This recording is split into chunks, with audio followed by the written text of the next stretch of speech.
Overthinking is what's been stopping you from becoming the person that you were meant to be. Stop overthinking and start doing.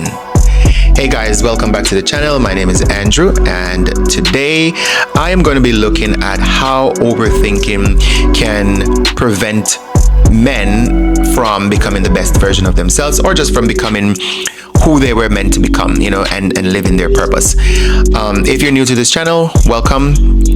Please go ahead and subscribe.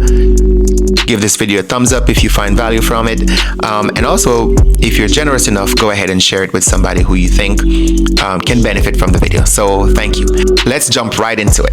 All right. So how many of you guys out there have wanted to do something for the longest while, but haven't taken that step? Or maybe you eventually took the step, but it took you a very long time to actually take that step, right? There's a thing called analysis paralysis. And what that is, it's basically when we spend too much time in the analyzing phase of anything, any project, any task, right? You spend so much time analyzing, overanalyzing, reanalyzing. It prevents you from taking the step. It cripples you, right? So you end up never taking that step that you need to take, or by the time you decide to take it, you find that you are behind, right? We live in a time right now where everything is moving so fast. The social media, technology, everything is moving so fast. People's attention, if you're not moving with the beat of the drum and moving with the pace of life, then you're gonna be caught behind. So how do we? What does overthinking do, by the way, right? What does it do? It leads to anxiety and inaction, right? You start to overanalyze, you get anxious. Oh man, I need to do this, I need to do that. But if I do this, then that's not going to be okay. And you get anxious, right? You get anxious, and then you never really take the step. Again, that paralysis, it's like you're energetically paralyzed, right? And you can't take the step that you need to take, right? I'll give you a personal example. Like, I have been wanting to start a YouTube channel for the longest while. I've always felt like this is a calling. This is something that I need to do. And one thing that I will say, I feel like timing was important. And at the time when I decided to start, I feel like that was the right time to do it. However, I myself fell into a little bit of analysis paralysis for a while, just trying to think of how to go about doing this, what approach I should take, what is it that I should talk about, etc., right? Fortunately for me, I overcame that. I took the right steps, the necessary steps to prepare myself, to position myself to where I can go ahead and start. And I did it. And I can tell you from personal experience, it's one of the most satisfying feeling to know that you had something in mind and you actually took the necessary steps to execute that something and make it happen. That is a powerful feeling, right? So when you overanalyze, that can lead to anxiety and inaction, and that's not what the goal is. The goal is to take action and to grow. All right. When you make decision and you take the necessary action, it reduces mental fatigue. By taking the necessary action, you are eliminating stress out of out of the process, or you're reducing the stress out of the process, because you're not stuck at one phase and unable to move on, right? You've taken the necessary action. One of the things that plays a part in why people often don't take the necessary steps, or just don't take any step whatsoever, it's that need or desire for perfection, right? When you're striving for perfection before you even get started, that also leads to analysis paralysis and inaction. It prevents you from moving forward because you are thinking about perfection before you even get started. Is there anything wrong necessarily with wanting to do things perfectly? No, not at all. Nothing is wrong with that, right?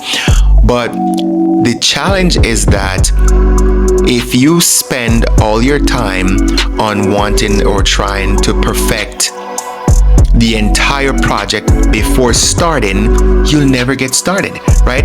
It's always better, maybe not always, but in most cases, I would say it's better to get started, analyze what you started, and then readjust as necessary, right? Point in case, I am not a YouTube expert. I am not a video editing expert, but one of the things that I've personally learned after I decided to start is that, I can go back and watch my videos or watch parts of them, and I can look at the first one versus the most recent one and the things that I feel can be tweaked a little bit and improved upon, right? And so that's what I do. I look at it and I improve. I didn't just stay in that phase of planning or analyzing and didn't get started. No, I got started and then I analyze the work that I've already done and then make it better. And it's the same with any product. Let's take, for example, your iPhone, right? The iPhone and any other product there is did not start out perfect. That's why they have multiple different versions over a period of time. They start with one version with one product that they feel like is good enough, and then they listen to the customer feedback. They themselves do all sorts of testing, and then they come to realize, okay, we can make this tweak, we can improve this piece, right?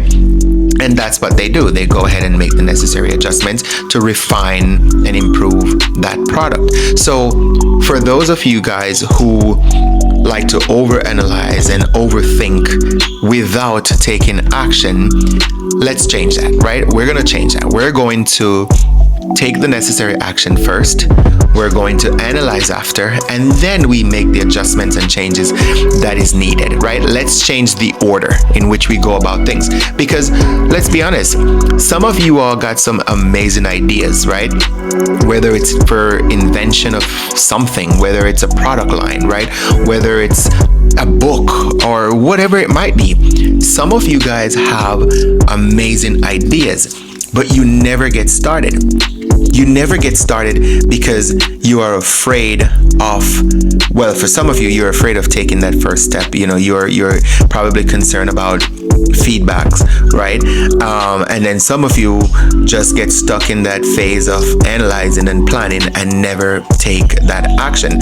And the one thing that I can tell you from personal experience and from stories, it is better to take the action and fail than to fail to take the action. I promise you that. Let me say that again. It is better to take the action and fail than fail to take the action.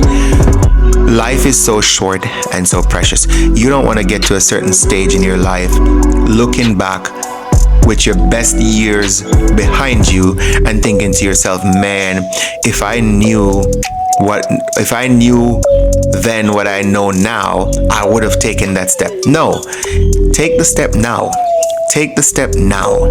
Take the step now. It's better to take that step and to fail than not to take that step at all. All right, so that's it for today, guys. This is a short one. I hope that you did take some value from this one as well.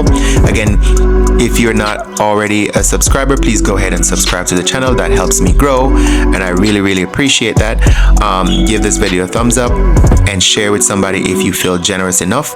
Until the next one, as always, let's continue to grow, evolve, and transform into the best version of ourselves. Peace.